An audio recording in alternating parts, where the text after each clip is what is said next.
So we have a statement from Prime Minister Benjamin Netanyahu. He says, "My brothers and sisters, citizens of Israel, just an hour ago, Israel and the USA launched an operation to remove the existential threat posed by the terror regime in Iran," as you were saying. I thank our great friend, President Donald Trump, for this historic leadership. For 47 years, the Ayatollah regime has been shouting deaths to Israel, deaths to America. It has spilled our blood, murdered many Americans, and massacred its own people. This murderous terror regime must not be armed with nuclear weapons that would allow it to threaten all humanity. Our joint action will create the conditions for the brave Iranian people to take their fate into their own hands.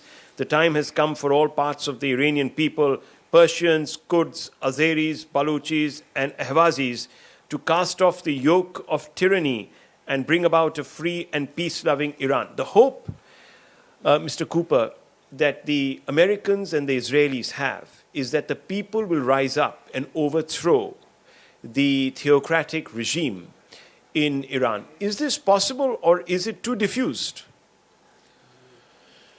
Well, I consider this a pipe dream. I know lots of Iranians. I know how disorganized the opposition is. I know how clueless and not following any kind of advice the opposition is. I know how well organized the regime is.